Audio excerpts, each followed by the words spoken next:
So what's new? Why are you sitting there like a Buddha? Why are you sitting there like a Buddha?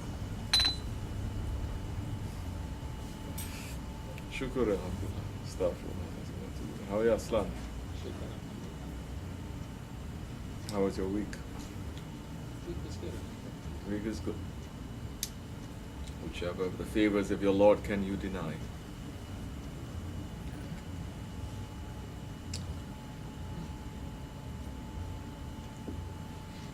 Any questions anyone has? Anything anyone wants to say? Any comments? No, I didn't see you 1 week. So many things have happened in this world. So many times. You must be thinking and meditating on what is happening in this world and how it is connected to our faith, how it is connected to our tariqah, how it is connected to what Shaykh Effendi, our Shaykh, our guide, our murshid, he has taught us. If the man is reflecting just on this dunya, not on the akhirat, meaning on this world, not on the afterworld, this world is going to bring him closer to Allah. Because this is just a reflection. This is not the real. This world is not real. This world is temporary. This world is passing. This world has no more value than a wing of a mosquito. A mosquito has 4 wings. Allah doesn't love this world, meaning the creation, the value that He puts as much as 1 wing of a mosquito. Allah subhanahu wa ta'ala has created everything, of course. And He has created everything with care, and He's created everything with wisdom, He's created everything with beauty, everything with reason, everything with love. When that is meant, meaning that the value that the man has put in this world, chasing after this world for its treasures and its pleasures, as if this world will never end, that has no value. That is what is meant when Allah does not give value to this world as much as He gives value to a wing of a mosquito. Our aim is hereafter. Our aim is our Lord. We're living in this world because we are here. He has put us here as a test. To know ourselves, then to know Him. To know ourselves, He has sent 124,000 prophets and countless saints, awliya Allah, friends of Allah, for us to know ourselves, to follow the teachings of the prophets, and to know Him. That time we can worship Him. It's clear. It is simple. And it is very profound. It is very important these days. Yes, Aslan, yes, something. I was just going to comment on the Soviet yesterday. I thought it was extra special. Thought it was extra special. Extra special. Well, the Soviet.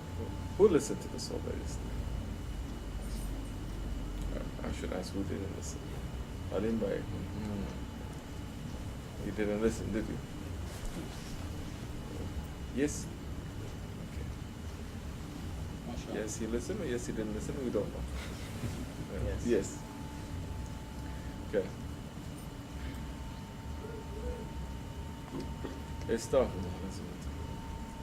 We were trying to, everyone's talking about it. We don't want to talk about it. Everyone has something to say, some comment they're making. We don't want to.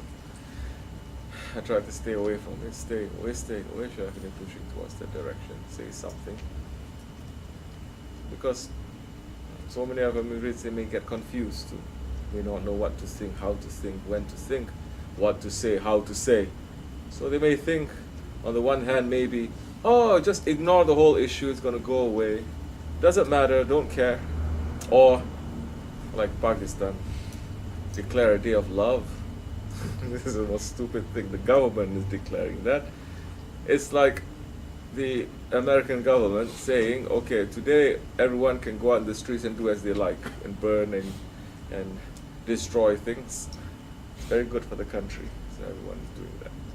Anyway, that's what is happening. Not to fall into these two extremes.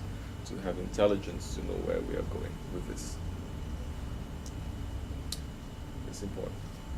So what did you get from the song? I was thinking that we should have a Khalifa that said what you said yesterday. To unify the Ummah and put us back to where we were before the fall of the Ottoman Empire. So that we have some value in the world, because they don't see Islam as having any value. And I don't think Muslims do either. That is the trouble. Muslims do not give value to Islam. Muslims do not give value to the Holy Prophet ﷺ. It is a dishonor to us. That's why Allah is punishing us. Allah has punished His nation ever since we say, we don't want a Khalifa. We don't want that one that is representing the Prophet. So why are we complaining now if somebody does something to the Prophet? Of course we don't like it.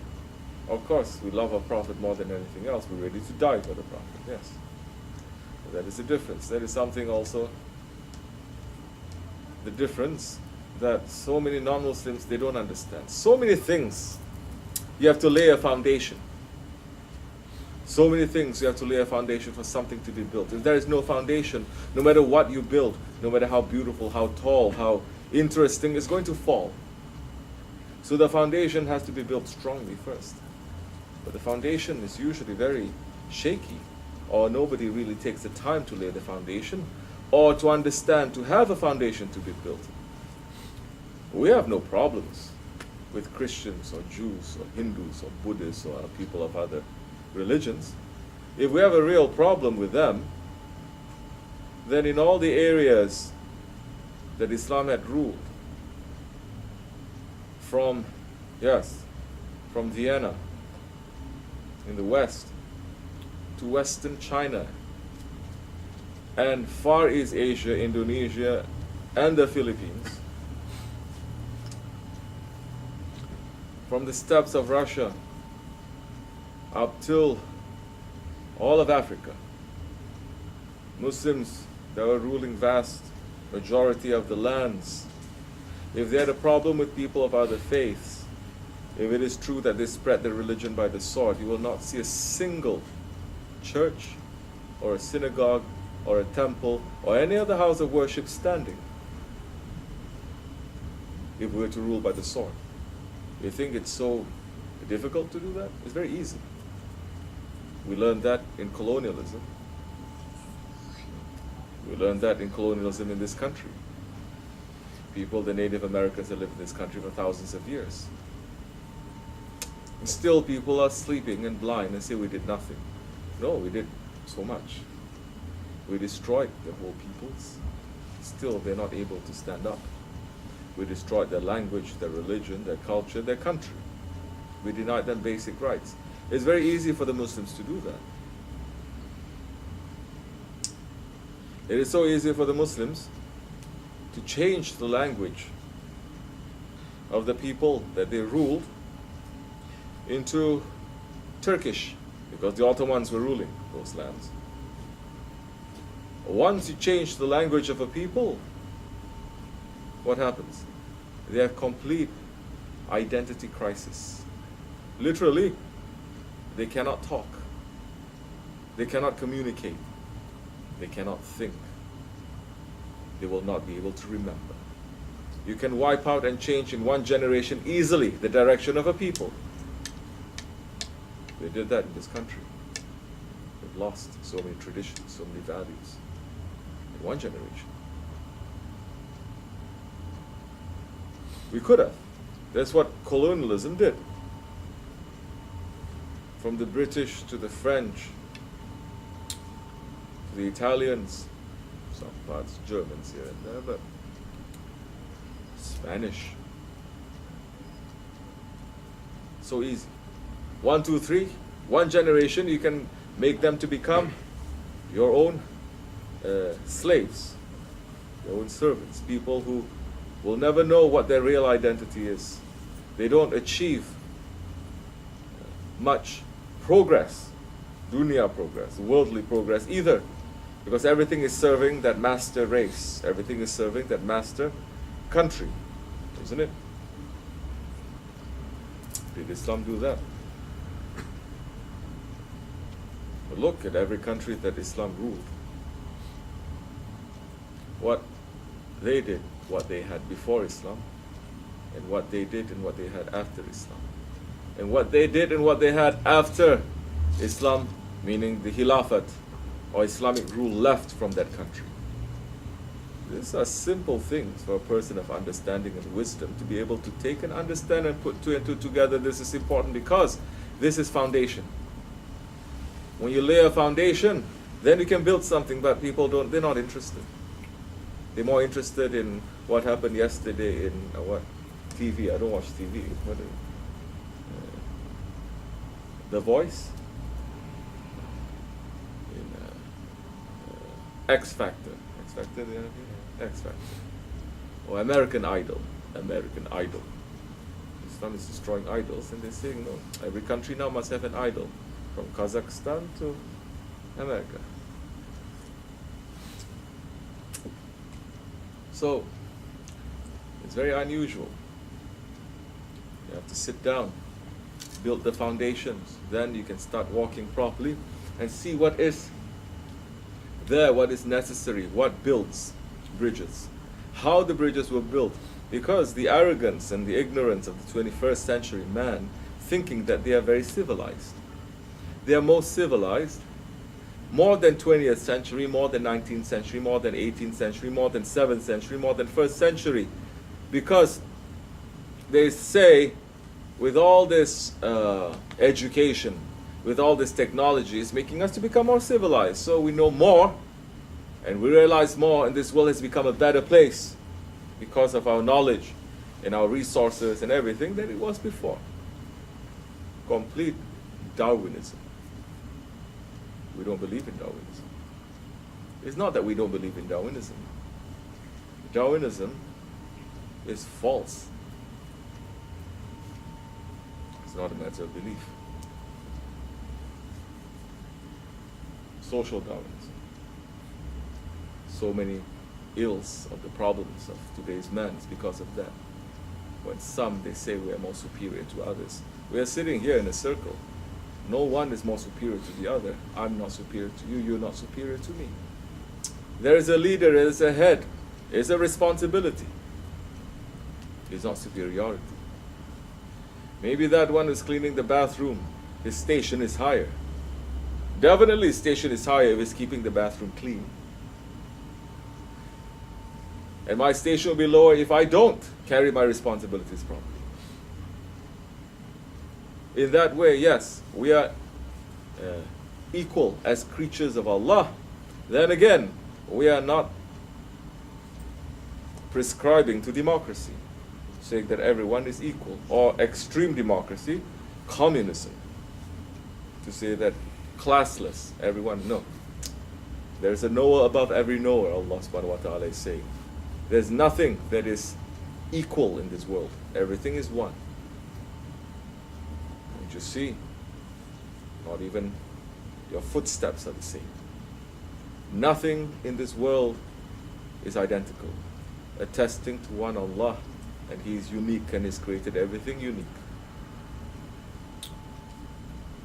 And so we need to lay the foundations first to understand.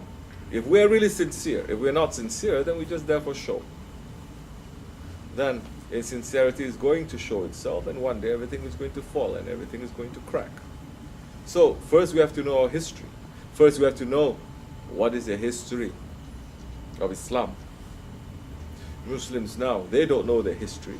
Or if they want to know their history, they learn it from people who were traditionally the people who brought the Islamic empire down. Isn't this something that is strange? Nobody thinks it is strange. Isn't it strange? Say, Native Americans. They want to learn about their history, but they have to learn about their history by those ones who is writing their history. It's not their story. Others are telling them what their story is, And it's not written by people who really like them also so much. It's written by people who are helping to destroy them, who are the children and grandchildren of those ones who literally killed them. Isn't this something strange? Definitely, but there's no irony anymore in this world. Nobody is thinking. Nobody is saying, putting two and two together. Why? So, history. People learning Islam through what? Now, television, newspapers, correct? Wikipedia, online. Those who are really sincere will go to Islamic places, gatherings, and they're going to be there to understand, to ask, to share. So many Islamic gatherings now. It didn't used to be like this. But because the world has not really understood Islam, and Prophet ﷺ, they have not understood him, and they have not understood the Islamic history, or the Muslims. So they're saying, well, they're painting everything with a whitewash. Everything is like this. Sunni Shia debate. They've been debating. They've been fighting for centuries. They'll never get along together. You know, like Cain and Abel. So many things are wrong to begin with. But those who are sincere, they're going to ask. So many different groups. It didn't used to be so many different groups. It used to be one. There are different colors in that one group, definitely. Different colors in beliefs, different. But there's only one. Because Holy Prophet was saying, there's one ummah. Allah subhanahu wa ta'ala is saying, there is one ummah and I'm your Lord and I'm your cherisher. And everyone belongs to that ummah, whether we like it or we don't. The Muslims and Muslims belong to that ummah, that nation. Not only the Muslims, the Christians belong to that nation too. Jews also belong to that nation. Everyone that existed for 1400 years ago, from their great-great-grandfather up till now, up till Judgment Day, belong to the nation of that Prophet. It is not in Islam, and not in the teachings of the Prophet now, to do anything by the sword, to force, especially people's beliefs. Certain things have to change by force. Certain things have to change, but the beliefs. This country was founded in revolution, so don't tell me that. This country was founded in revolution. So many countries, modern countries, they're founded by revolution, no? Kicking out the old regime and bringing in. That is the nature of the world, when things change. But the beliefs, the religion, is something else. It is not acceptable in Islam, if you don't believe in Islam, to be changed by force. You're not considered a Muslim. There are so many responsibilities of a Muslim anyway that is not given to non-believers, non-Muslims, even if they're living in the same country.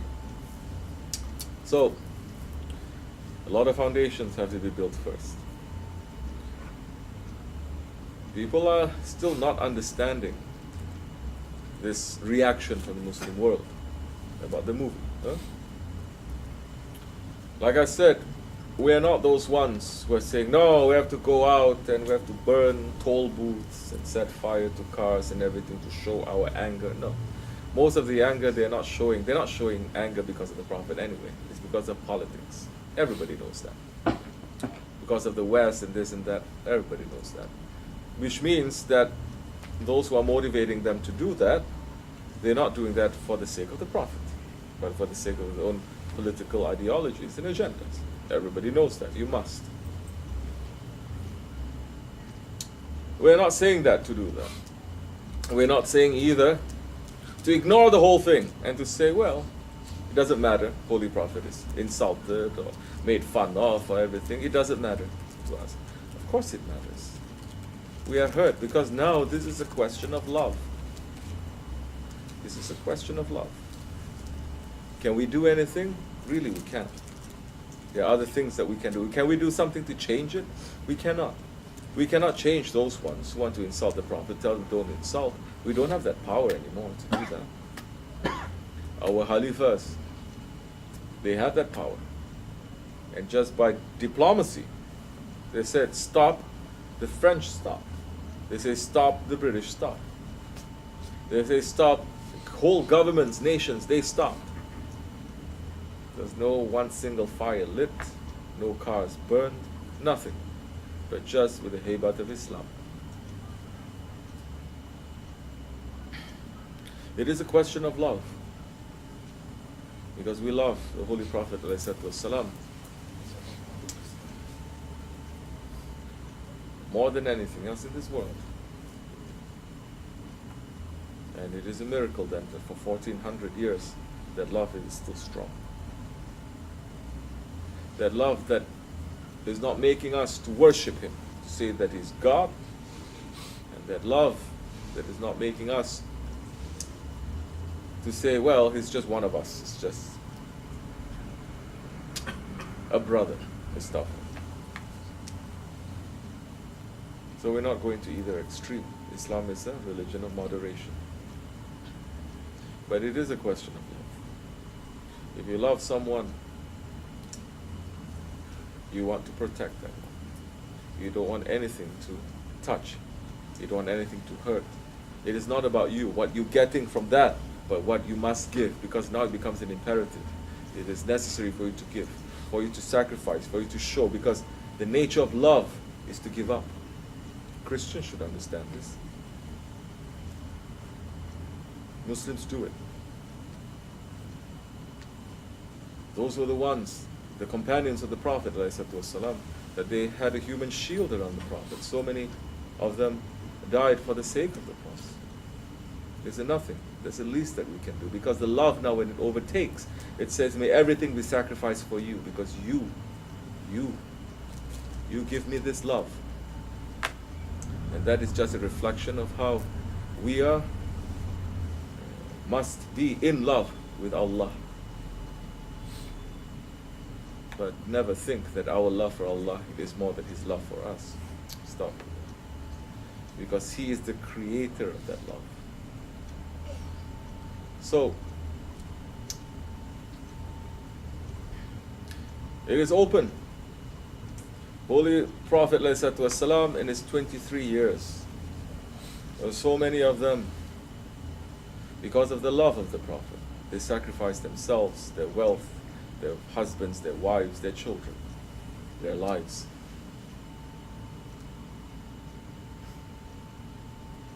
These are the strong companions.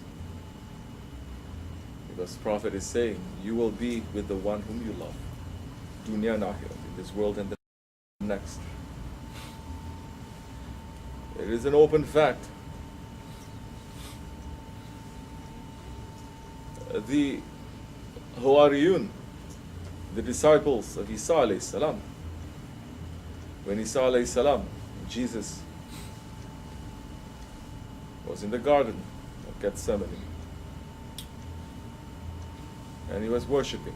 Again, for people to understand, he wasn't worshipping himself. He was worshipping to Allah. He was worshipping in the way that Muslims worship, bowing and making prostration, putting his forehead to the ground,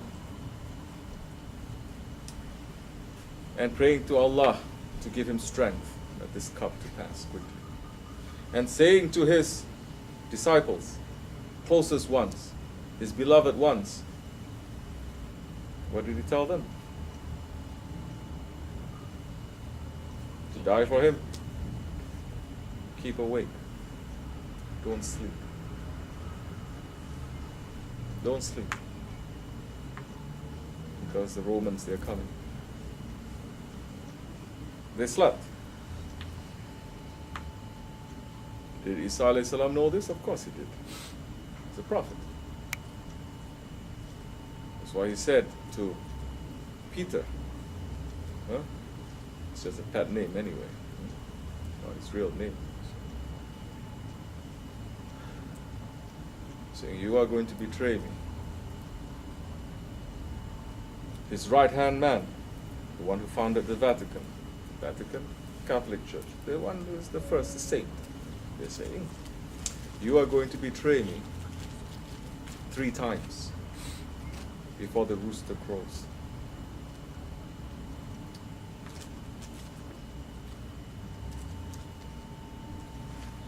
This idea of extreme love, where you want to sacrifice everything for the sake of the one that you love, you give everything up for the sake of the one that you love, that is so heavy and rich in Islam. It is everywhere, that for 1400 years Muslims have had it, and we think people understand it. People get it. So many people don't. They don't understand it. You don't understand love then. They're saying love is a selfish love. What I get from it. Peace. What I get from it. Contentment. What I get from it. No, no, no. That is still selfish love. That is still animalistic love. That is still egoistic love. The highest love is when I does not exist anymore. It is you. It is you. That is Islam. That is submission. When you submit, meaning I don't exist. It is only you. Ya Rabbi, oh my Lord, it is only you. We're not making up a love. We are returning a love.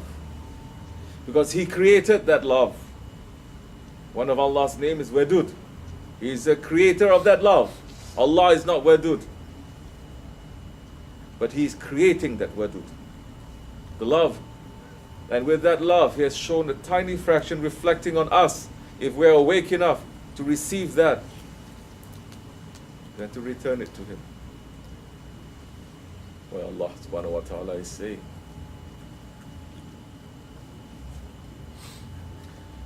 when my servant, when my creature performs his obligations, he becomes beloved to me. And when he takes one step forward to me, I take 10 steps to him. If he comes to me walking, I come to him running. This is Allah subhanahu wa ta'ala. This is the creator. This is not. That's why in Islam too, it is different. Very different. So many things are similar, of course, with Judaism and Christianity. Everything is coming from the same thing. Inna dina indallahul Islam. The religion that is with Allah, with the creator, is Islam. Allah is what? Allah is a creator.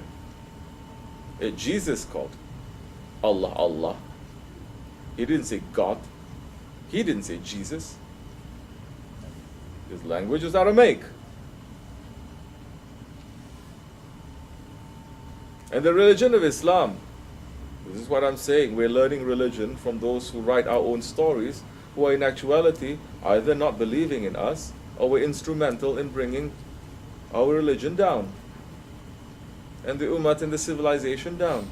They're saying religion, Islam. Islam began 622 AD by a camel herder who heard a voice in a cave, and he came down with a book called the Quran, and in 23 years he gathered a few people. They took over Medina, they took over Mecca, they took over the whole world with a sword, and now so many people are Muslims. You understand? That is their story. Their story that they put on us. Now understand what colonialism is. We cannot even tell our own story. We don't know our identity. No one wants to ask us. Because, of course, because we don't have a Khalifa. We had an identity when we had a Khalifa. When we had a prophet. Someone who's representing that prophet. We had a strong identity. Not only knowing what we are, who we are, where we came from, we had a whole civilization that the West takes from. We didn't take from the West. Technology a little bit here and there, but the blueprint of technology is still in the hands of the awliya Allah that they took. It is open.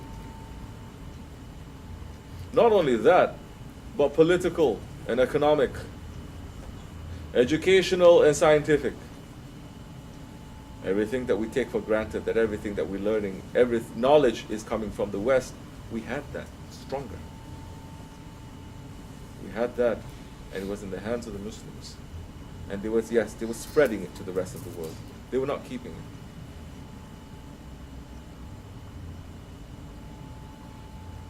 And so, the religion in Allah, that is with Allah, is Islam. Islam means submission. Islam is not meaning that it's brought by a camel herder, astaghfirullah, in 622 AD. Islam means submission. Submission means love. Submission means there is only Allah. Only Allah, not us. Only the Creator, only God, not us. Which religion? Which religion in this world? Show it to me. Which religion in this world they have in their holy books that says, and this religion and this teaching that I'm bringing to you, it is called Judaism. You have that in the Torah, Sharif? Did Jesus say, I come to bring you Christianity? Or were they first called Christians in Antioch as a nickname? Or Hinduism? Or Buddhism? Did Buddha say, I come to bring Buddhism?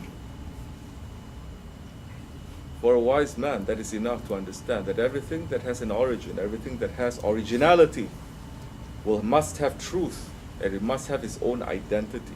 It must be named.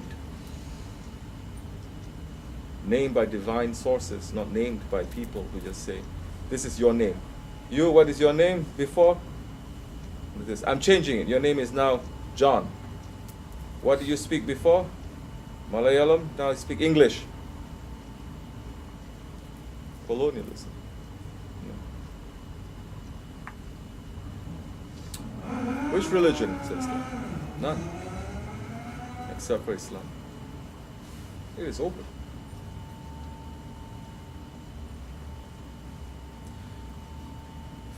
But what is Islam? Is it Islam that began only 1400 years ago? You don't ask us to tell our story. Well, let me tell you a story. Allah is saying, the religion that is within Allah, that is with Allah, it is Islam. And Islam is saying that it is the only religion. Islam is saying that it is the religion because it is the teaching that was brought not only by the Holy Prophet ﷺ 1400 years ago.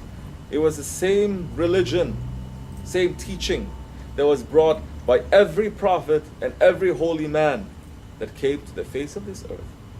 From Jesus to Moses, Ibrahim alayhi salam, Musa alayhi salam, Noah to Adam alayhi salam. 124,000 prophets came to teach the same message. The message is, there is one Creator. I am a prophet to bring you to that Creator. This is what He is saying to you. Be one. Because He is one. Look to Him. Don't look to yourselves or this world. Understand He has made a better dwelling place for you, where you came from, where you're going to return, not this dunya. It is a religion that every prophet brought. That is what we meant. We are not saying there are different religions. Every religion is saying there is Islam in it. So, if we begin with that, then we understand that Muslims do not look at Judaism or Christianity as something that is evil. So many Jews say that Islam is evil. Christians, they say Islam is evil. Muslims have never in 1400 years said Christianity is evil or Jesus is the devil. That was stop. He is part of our faith. Never in 1400 years Muslims have said Judaism is evil and Moses is the devil. Stop with that. We don't say Buddha is devil. We don't say nothing. We say, yes, these were good ones. They were prophets and they brought the news. People took, and some of them decided to follow straight. Some of them decided to follow their ego, and they took it and they brought it somewhere else. But when it comes to Islam and the Holy Prophet ﷺ, so many people have so many things to say. But they never ask the Muslims what they say. But if they give the microphone to the Muslims, they give the microphone to the Muslims who is going to misrepresent Islam. Of course they are. So that is the story in a nutshell. Beginning.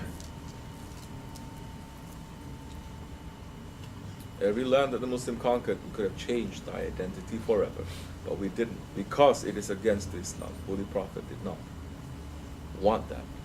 He did not say to do that, and we did not. Ottomans especially, they did not.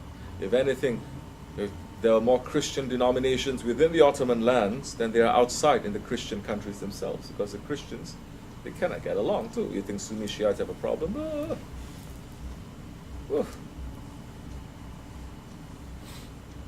You ever seen?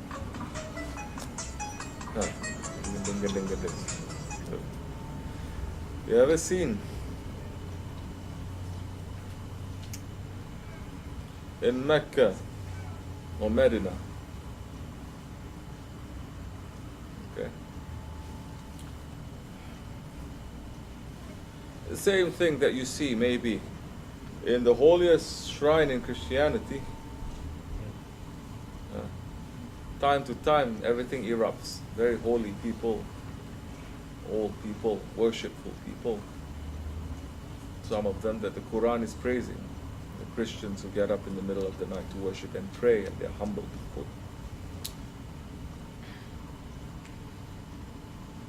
But they're so upset with each other and jealous of each other, these separate Christian denominations, the Orthodox with the Catholics with the Protestants with the Ethiopians with the Egyptians, everyone. They were busy doing that when Quds was taken by the Muslims, and when the Crusaders, that they controlled it for a few hundred years, turned the Jewish place where they worship, their holiest place, the wall, what they call the Wailing Wall, they were forbidden to enter there to worship. And just to embarrass, just to insult them, the Christians made that into a public latrine, toilet. People go there and they dump their waste too. Those things don't happen in Islam. Alhamdulillah, 1400 years. Couple of 100 years, 100 years, so many things happen in Islam. Of course it's going to happen because the Khalifa is removed. Muslims are going crazy because there's no real control there. But never to that point. The Crusaders made that whole area to be a garbage latrine, toilet. When Hazrat Umar, radiallahu an, he came and he asked them to show where is the most holy place for the Christians. He went on his hands for the Jews. He went on his hands and knees and he cleared up the place, inviting the Jews to come back to build it. And when the Christians took him to the church of the Holy Sepulchre, and he was looking at everything, he could have pulled it down, of course. He could have pulled down every church that was in his hands. Oh, if the Christians did, what would have happened? He didn't, left it standing. So many things he left it standing. And there was a tradition until a brand of Muslims came out that is supported by the West called Wahhabis, that had the same kind of spirit of destroying and disrespecting not only churches and synagogues, but also Muslim mosques, zawiyas, dargahs, and saints' tombs. Same kind of spirit. That is not in Islam, but same kind of spirit that people from other faiths, some of them have, maybe. They were given the power. The Khilafat was brought down. Enemies of Islam supported them. They have oil money, the Saudi Wahhabi alliance, spreading their teachings everywhere in the world. That's what we have. So context is very important. Understanding the whole surrounding issue before you say, why Muslims do this? Why Muslims do that? Why are they doing this? Why are you doing that? That's what you did. So Hazrat Umar, when he was invited to go to the Church of the Holy Sepulchre, not only did he not tear it down, and that is a sunnah to the Prophet ﷺ, when he entered into Mecca, after he cleared the Kaaba and everything, he granted general amnesty to the people. He could have taken revenge, but he didn't. He forgave everyone. He refused to pray in that church. He said, if I did, they're going to turn this into a mosque. He prayed outside. True enough, where he prayed outside, they built a mosque. That is what the Prophet brought. That is the teachings of the Holy Prophet. This Church of the Holy Sepulchre, that especially during the time of the Ottomans, they became, you know how the Ottomans are, you know Ottoman Sheikh, how very specific he is about everything, everyone having a duty and everything. Because so many Christian denominations at that time, because it's the holiest place, they want to lay claim to it. When you lay claim to it, meaning that you're a higher position. You have more power, you have more authority. So, up till which chair belongs to who, which candlestick can be moved, everything was given to each Christian denomination so that there's no fighting. And the opener, the key holder of that key, keeper of that key, is an Ottoman official who opens it. And that job is given from generation to generation to generation, passing. Once in a while you see a scuffle going on because, say, the Ethiopian monks decide to move the chair a little bit, 1 foot closer over there, because the sun is hitting to his face, and the Armenian got really upset. That means you're encroaching into our territory. Chairs fly, candlesticks fly. They start fighting. It happens once in a while. Especially one time, the Israeli government decided to change it, saying that what the Ottomans put, we want to change everything. So they changed. Disaster happened. Then this is human nature. It doesn't matter that time if you are Christian, Muslim, or Jewish. Whether you pray a lot or you don't pray, this is human nature. Tariqat, Sufism, it is to make that human nature, which in reality, what we call nafsu amara, the ego, the commanding ego, the disobedient ego, into a nafs mutma'in, into a nafs, into an ego that is pleasing, ego that is an obedient one. And this training, it is together with prayers and zikr and doing everything. But if you take this training away, if you take this understanding away, if you take this knowledge away of how to deal with the ego, then that time it doesn't matter what you call yourself, how much you pray, how much you fast, how much you do charity. If you still have the anger that is inside of you, if you still have the arrogance, if you still have the stubbornness and the envy, these 4 enemies, and the other enemies of man, the shaitan, our ego, our desires, and this world, if there's no guide, if there's no teacher to pull everything out and to teach you and to clean you from it, it doesn't matter who you call yourself, how much worship you do, you still have those shaitanic qualities. Your faith is not complete. Then that time you're capable of doing every cruelty in the world, yes, in the name of religion. Because that is just a ritual. Anyone can do that, to pray, to fast. But to change your ego, that is more difficult. That is meant by Islam. That is meant by cleansing ourselves of idols. That is meant when the Holy Prophet ﷺ is saying, we have cleaned the idols of the Kaaba, but now it is time to clean the idols from the heart. What are the idols from the heart? Whatever that we put in our heart that is replacing our Creator. That is an idol. That is the meaning of an idol. That is the meaning of committing a shirk. What is in our heart? Envy, anger, jealousy, stubbornness. What is in our heart?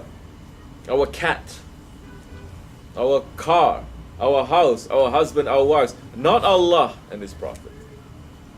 There is still idols there. Get rid of it. Doesn't matter how you look outside, what you do. It's in there. Because the heart, in Islam, the heart is the throne of Allah. No one must occupy that heart except for Allah. When the angels, they say, Ya Rabbi, we wish to see you. Allah says, you cannot. You cannot bear to see me. But if you wish, go down into the earth, circle around and find the hearts of the believers. You will find me there in the heart. This is the arsh of Allah. This is what we have to get rid of, the idols. Physical idols, very easy. Physical jihad, very easy. When Holy Prophet is saying we've returned from the small jihad to the big jihad, they say, what bigger jihad can there be? When you draw your sword, you're fighting, defending your faith and your loved ones against those ones whose whole existence is committed to destroying you.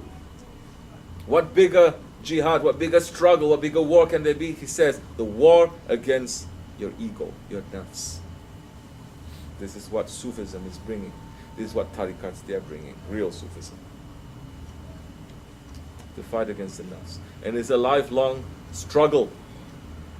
What the nafs, what the ego that says, I exist, I am important, I want this, me, I'm first. You can be praying, and you can still have that. You don't have real faith that time. You don't have submission. Because submission is love, is saying, I don't exist. I don't exist. It is you. It's not something you can read in a couple of books, then try to understand and just philosophize. And we learn so much garbage from Western education. Yes, it is. Wrong attitude. Because there is knowledge and there is knowledge. And there's sacred knowledge and there's secret knowledge. And there's divine knowledge and there's holy knowledge. Not everything must be the same. The West, they mix everything up. That especially people from the East, they know if a believer or unbeliever, you know there's clean and there is dirty. You don't mix the two. We cannot now take divine knowledge and say, well, we can just learn it just like that. Go to college, open up a book and sit and talk. And no, divine knowledge is something else. Holy knowledge is something else. Sacred knowledge is something else. You cannot. That is why in Islam, we cannot even touch the book, the Quran, unless we're in ritual purity. It's not that difficult. Just wash ourselves. But that is a whole conditioning of mind now. You are cleaning yourself, you're entering into a different state.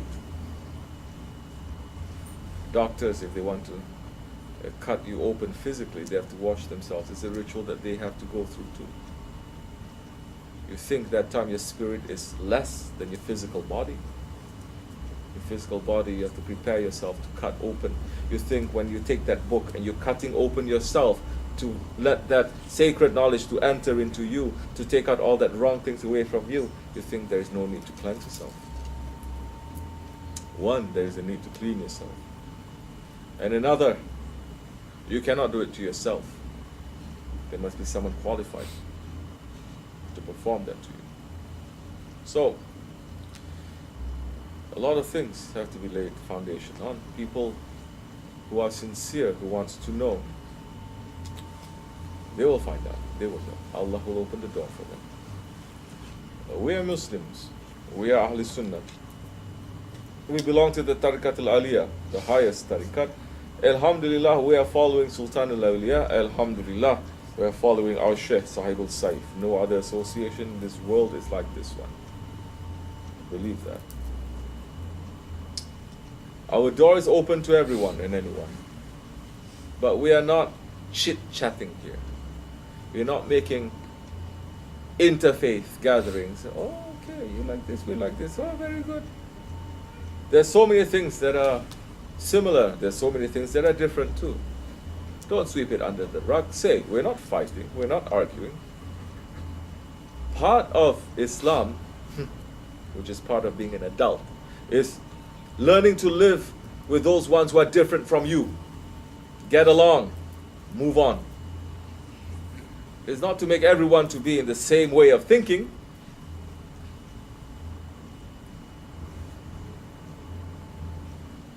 So, you may have differences. It's okay. You haven't reached to that point yet, maybe. It's okay. Can we live with it? Of course, we must live with it. We're humans. Then carry on, move on. We're not here sitting here pretending that, okay, all religions are the same, let's hug and let's kiss. No, they're not the same. We have to respect each other, definitely. We have to respect each other's similarities and differences. So, what is the problem? The whole problem is they are not accepting that prophet. That is the whole problem. We accept Moses, we accept Abraham, Ibrahim alayhi salam, Musa alayhi salam. We give more respect than the Jews have for them, definitely. We respect Isa alayhi salam as the spirit of Allah. In that way, we're not saying he is Allah. It is impossible. Quran is saying, him and his mother, does he not eat? Meaning, he is a creature, he is in need. The one who is in need is a creature. Allah is not in need.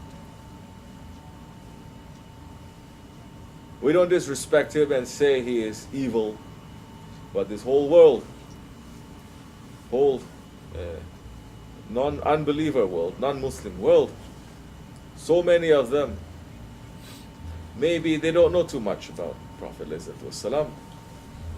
If they know our side of the story, our story, they say, yeah, it makes sense.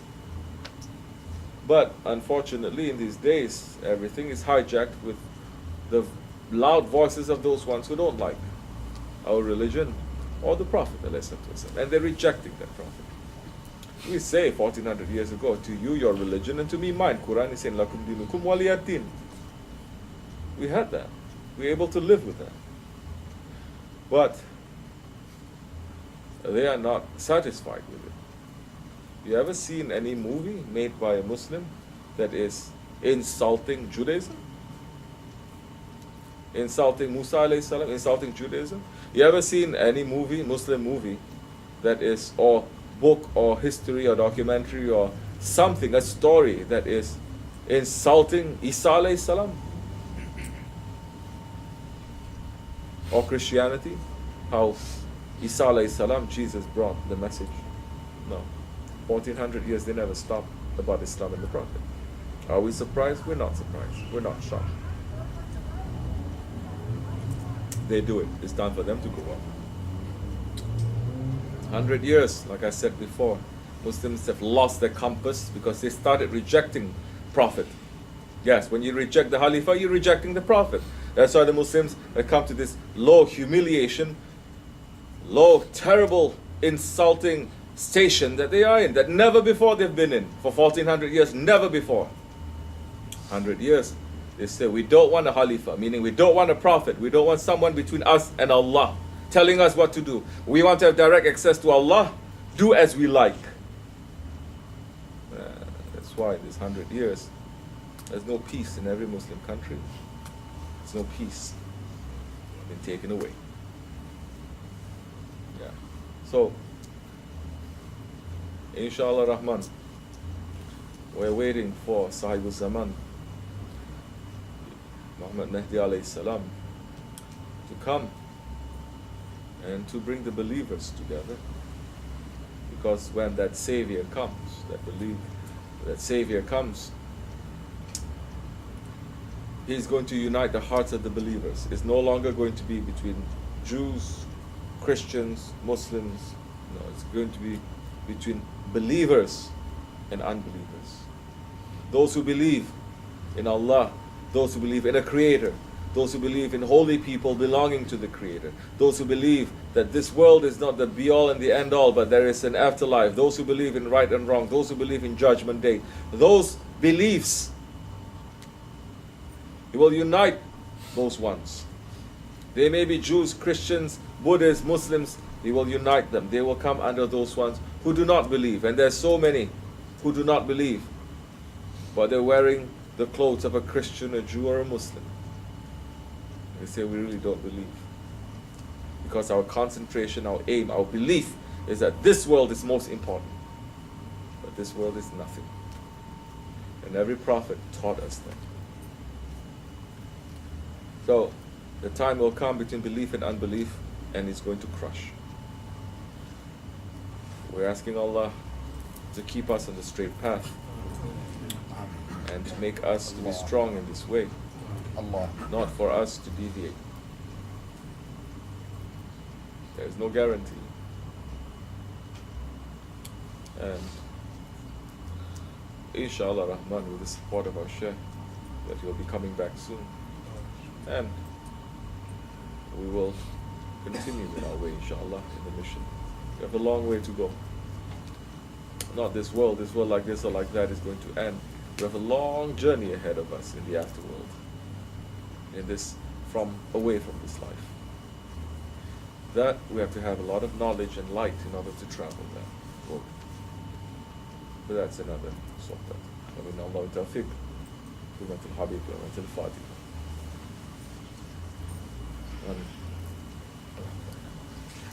السلام عليكم ورحمة الله وبركاته. استغفر الله العظيم واتوب إليه. We are